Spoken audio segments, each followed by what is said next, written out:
Mother's Day originated in the 1870s when reformer Julia Ward Howe decided to create a Mother's Day to bring women together to end war. We forget in our modern celebrations that it began as a way to change the world as it was. Who are the women or woman-identified people in your lives who have helped inspire in you a desire to change the things you can change? Who are the women in your lives who have been the reformers? You don't have to be a mother to be celebrated on this day, and most of us, if we're honest, have had many mothers who have inspired us to be our best selves. It was never about biology, and still doesn't need to be. One of the women who has helped to change the world and the systems in it is Dr. Suzanne Simard, a forest and conservation science professor at the University of British Columbia and an author. Dr. Simard has done groundbreaking research over the years, and she was the one to discover how extensively trees communicate and work with each other. While so many other scientists were busy conducting experiments above ground, she became deeply interested in what was happening underneath the ground. She discovered what is now called the Wood Wide Web, which has been in existence long before what we know as the World Wide Web. The Wood Wide Web is also known as the mycorrhizal network. According to an article about her in the BBC Science Focus magazine titled, "Can the Wood Wide Web Really Help Trees Talk to Each Other?" author Josh Gabbitas writes, "Mycorrhiza are everywhere. Every step you take through a forest can cover hundreds of kilometers of densely packed fungal threads. These are the fiber optic cables of the Wood Wide Web." The fungus forms mycorrhiza with plant roots, and through those connections pass substances that both organisms need to grow. Yet there's another level of interaction, an exchange not only back and forth between the fungus and the plant, but also between the neighboring plants using fungi as a thoroughfare. As the fungal threads spread, they can link up to multiple plants, creating webs known as common mycorrhizal networks. Through these networks, plants can exchange sugars, nutrients, water, and more.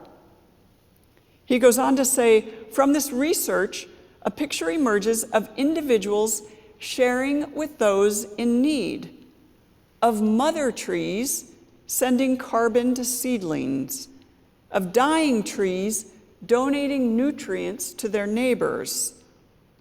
Some trees even show favoritism, doling out more resources to closely related plants.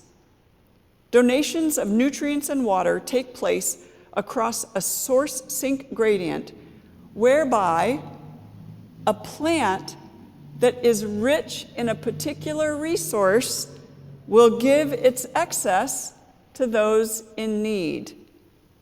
You can tell where I'm going with this. Another author, Renee Durant, writing about Dr. Simard in an article titled "Mother Trees," writes that Dr. Simard coined the term mother trees because of her research on forest cooperation. Durant says, trees live in cooperation with one another, sharing their resources and protecting each other, much like a family would. At the center of this happy family are the mother trees. Mother trees are the biggest and oldest trees in the forest. They are at the center of a complicated communications network between all trees. They can be linked to hundreds of other trees in a forest. Mother trees make far more sugar than they need for self-sustentation. Like any good mother, mother trees send their excess carbon, water, and other nutrients to the seedlings, giving them 4 times the chances of survival. Mother trees not only impart nutrients to those in their charge, but can also communicate with other species of trees, warn of impending danger, and at the end of its life, will impart wisdom to the trees in its charge. Mother trees make a stand stronger and more resilient. And we know, of course, that the communication happens through the mycorrhizal network, the Wood Wide Web. This communication happens across species, not just within one species. Diversity in the forest is critical for survival. In forest bathing, one of the invitations that forest bathers are asked to consider is what their ecological identity is. Now, for those of you who may not know what forest bathing is, it's a way of slowing down and being in nature intentionally with the hope of forming relationship. So what in the world does an ecological identity mean? In his book, Ecological Identity: Becoming a Reflective Environmentalist, Mitchell Tomashow describes it this way. This is the basis of what I call ecological identity work, using the direct experience of nature as a framework for personal decisions, professional choices, political action, and spiritual inquiry. Ecological identity refers to how people perceive themselves in reference to nature as living and breathing beings connected to the rhythms of the earth, the biochemical cycles, the grand and complex diversity of ecological systems. You can hear that in his definition, identity is not just about how we might describe ourselves, but also about how we are living that identity. He includes personal decisions, professional choices, political action, and spiritual inquiry. Those are the 4 main areas of all of our lives. Let's look at spiritual inquiry.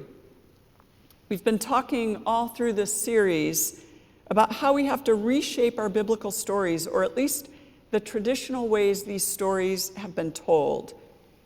I want to demonstrate this morning how we can do that.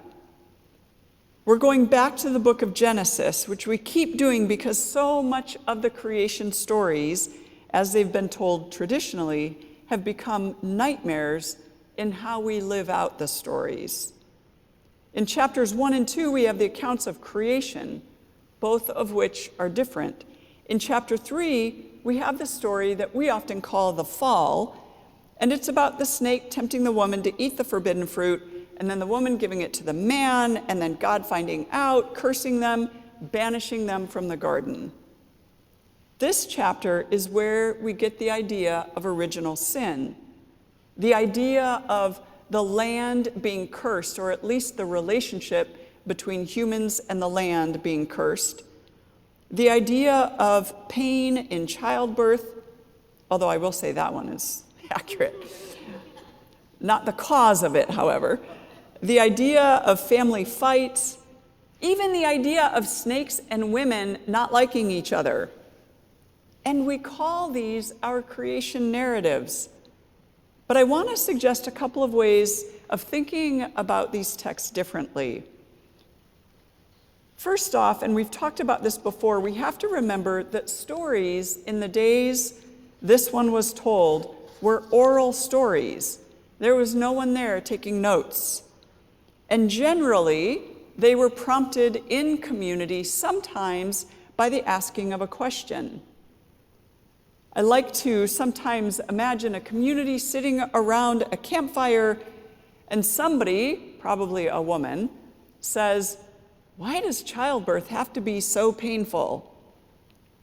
And then comes the story about the forbidden fruit and the cursing that results directly in the pain of childbirth. But while we can find some humor in our imaginations about that, there is no humor in how devastating this kind of theology has been. Women have suffered and continue to suffer horribly because of the idea that men were created first and are therefore superior, and the idea that women are the ones that brought evil into the world. The second thing I want to point out is that the Hebrew language is much less definitive than the translations would have you believe. The Hebrew doesn't say man and woman, but earth creature and earth creature. As in other languages, you can identify if a word is masculine or feminine, and sometimes that matches the word and sometimes it doesn't. And these two earth creature words do have masculine and feminine connotations. But we have lost the image of earth creature, and we need to recapture it. I wanted to focus on chapter 3, verse 20, because this is the part where the earth creature names the earth creature. Naming, as you know, is important throughout the Bible, though it doesn't mean you have power over something. It means you're in deep relationship with. The name given to this earth creature is what we know in English as Eve. In Hebrew, the word is cha'al, a word that means life or live or life giver. So we are descended from this earth creature who is a life giver. We are no longer descended from Eve, who ate the apple and caused all pain and suffering for humanity for all time. When you celebrate Mother's Day today, including celebrating the more than human world, the mother trees that are living among us, celebrate the ways that the women in your life are life givers and earth creatures. And giving of life doesn't necessarily mean just birthing, does it? There are so many ways we can give life. We can't stop with spiritual inquiry, though, because the spiritual should always impact the political, the personal, and the professional. And for me, this week, all of those areas have come crashing together. This has been a difficult week. Some of you know that last week I was asked to speak at a breakfast called Widening the Circle, and its purpose was to encourage more faith communities to accompany asylum seekers. I was asked to share about our congregation's experience with hosting asylum families for the past 3 years. As I listened to others who were speaking, both people hosting and people seeking asylum and people working within this arena, I got stirred up. When it was my turn to speak, I said that every faith community in the city of Chicago should be hosting or partnering with the host to make sure all families or groups of people who travel together have their basic needs met. I said I was pretty sure we could house all of the people living in police stations right now if we did that. Several people came up to me afterward and said they agreed and asked how they could help. This week, I ended up on some calls regarding the public safety and accountability, police accountability work that I'm involved in, and I heard some very specific stories about what is currently happening with new arrivals in Chicago. The stories were horrible, and if you heard them, you would be shocked, as I was. Through the new administration, I was invited to be on a call with those around the city providing mutual aid to people living in police stations. the stories they told about what is actually going on in police stations were even worse. I decided to see if the city would be open to engaging with faith communities to provide solutions. What I discovered through my inquiries is that the outgoing administration is way behind in housing solutions that are actually non-existent. You can read in the news that they are still trying to open another temporary shelter and that there are smaller shelters being put in buildings that shouldn't be housing people.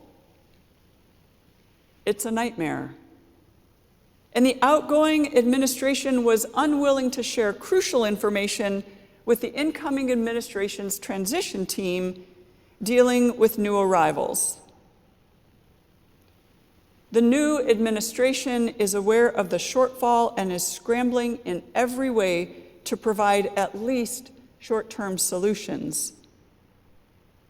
But once the city gets involved in anything, there are layers and layers of bureaucracy and requirements. There's a reason they haven't been able to come up with good solutions, because the layers of bureaucracy are that thick. So I began making phone calls to people who can make things happen and suggested that the best solution in the short term and the long term is for there to be a citywide call for faith communities to finally step up. There are more than 12,000 faith communities in the city of Chicago, not counting the suburbs. If each community would commit to forming a partnership with one or two other communities where one does the hosting and the others provide support of different kinds, we could literally house everyone sleeping in police stations within a week. And it wouldn't just be short term. The commitment would be for a year while giving people a chance to find work and get back on their feet and get through the beginning of the asylum process. This is the best chance we have for mitigating this crisis. Now is where it all comes together. If faith communities could watch and listen to and learn from the more than human world, we would work on developing mycorrhizal networks. We would know how to communicate with each other, how to share and cooperate with each other across species. Those who are dying would use their dying as a way to feed everyone else. Those who are the mother trees would produce more than enough sugar and help those who need extra food. Instead, faith communities are happy with a very basic tolerance of each other and nothing further. We live and work and minister in silos. We operate from a place of competition, and we continue to live the values of white supremacy that claims scarcity and competition and the drive to dominate and individualism. All over Chicago, faith communities compete for money and power. We are in a crisis moment similar to when COVID took the world by storm.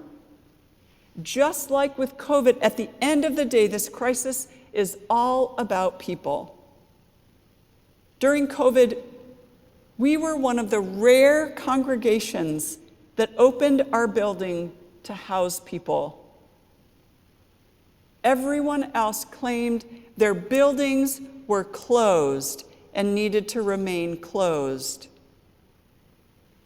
We housed half of the population of the shelter downstairs here in our upstairs area so that they wouldn't have to cut their occupancy in half because of the social distancing requirement. This is an equally important time when faith communities need to open their buildings to strangers who are now neighbors. Will we love our neighbors? While there are some who want us to believe that these are not our neighbors, We must realize that today and tomorrow and the days after, they are literally now our neighbors.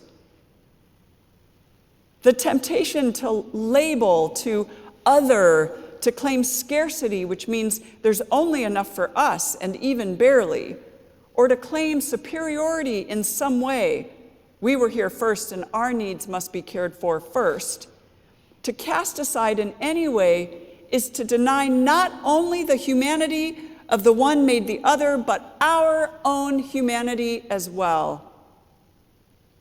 When we see communities suing the city for wanting to house new arrivals in their neighborhood, we must recognize that as part of the poison of white supremacy that is baked into all of us, regardless of skin color.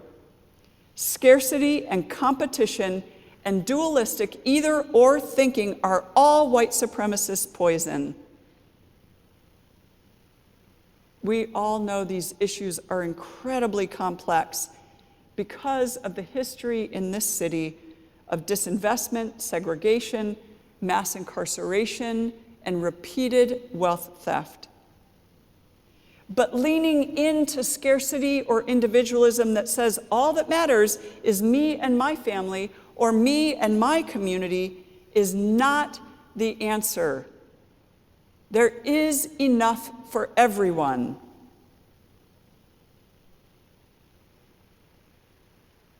Where are the mother trees in the faith communities of Chicago? Where are the fungi, the necessary elements for communication and the sharing of resources? What are we? What particular resource are we rich in? These are the days when I think we should cancel worship and just open up our sanctuary to house as many people as needed in the short term until we can get other faith communities to step up. And then on other days, I realize we need each other for strength and courage, and worship is one of the ways we get strength together. But one thing is clear. We are not going to sit idly by while this war of sorts goes on right under our noses. What?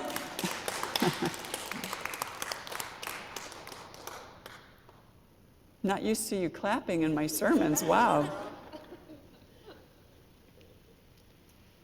What if it were you sleeping on that police station floor? I want you to think about that for a minute. What if it were you who had to choose between taking your first shower in 7 days or keeping your spot on the floor of the police station? What if it were you in desperate need of medical care and not receiving it? Or what if it were a member of your family or your close circle? Every person living in a Chicago police station right now left someone they loved back in a place and a land they call home because of the danger or because of the kind of poverty that puts one's life in danger. You all know how many different things I am juggling at the moment.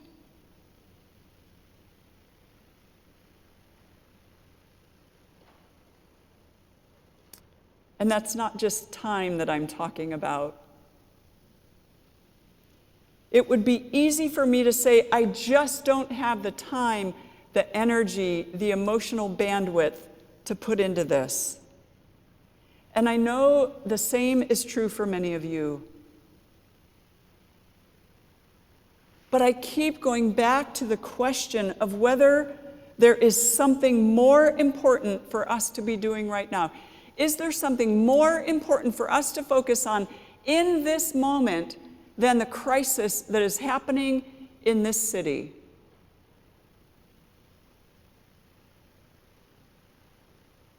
We're in the midst of a forest fire, and we must communicate and send messages and warnings and even create new networks in order to save our own life and the lives of others. Will we?